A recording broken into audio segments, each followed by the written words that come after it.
11월 경상 수지가 석 달 만에 다시 적자로 돌아섰습니다.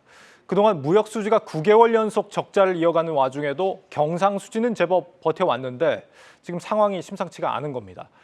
이 상품들이 우리 국경을 얼마나 많이 넘나들었느냐를 따지는 게 무역 수지라면 이 경상 수지는 우리 기업들이 해외 현지에서 직접 생산해 내다 파는 제품이나 해외 여행객이 얼마나 나고들었느냐 같은 이 서비스 부문까지 반영합니다.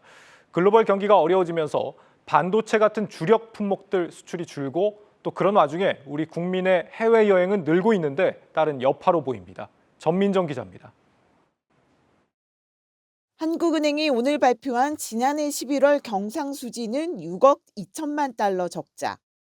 지난해 8월 적자를 냈다가 간신히 흑자세를 유지하던 경상수지가 석 달 만에 다시 적자로 돌아선 겁니다. 경상수지 적자는 주력 품목의 수출이 부진한 영향이 컸습니다. 글로벌 경기 둔화 여파에 반도체와 화학공업, 철강 제품 수출이 크게 둔화되며 지난해 11월 상품 수출은 12% 넘게 급감했는데 이는 2년 6개월 만에 가장 큰 감소폭입니다. 여기에 원자재와 곡물 등의 수입까지 증가해 경상수지의 대부분을 차지하는 상품 수지는 2달 연속 적자 행진을 이어가게 됐습니다. 서비스 수지가 한 달 만에 다시 적자로 돌아선 것도 경상수지의 발목을 잡았습니다. 11월 선박 컨테이너 운임 비수가 70% 가까이 떨어지면서 운송 수지 흑자 규모가 크게 줄었고 코로나19 방역 완화로 여행 수지 적자폭도 확대됐습니다. 다만 한해는 지난해 전체 경상 수지 흑자 규모가 전년의 3분의 1에도 미치지 못하는 수준이겠지만 흑자 기준은 유지할 것으로 내다봤습니다.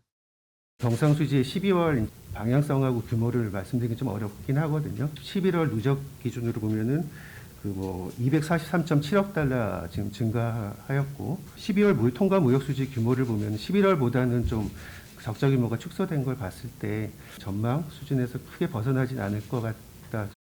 하지만 올 상반기까지 수출 전망이 어두운 만큼 경상수지 변동성은 당분간 커질 것으로 보입니다. 지금과 같은 수출 부진과 수입 증가세가 이어질 경우 흑자 기조가 무너질 수도 있다는 얘기입니다.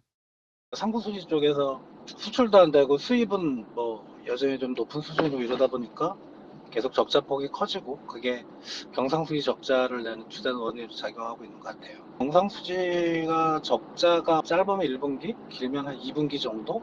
그 정도 생각하고 있어요.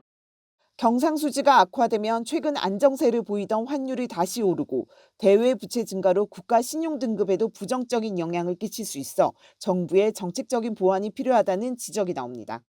한국경제TV 전민정입니다.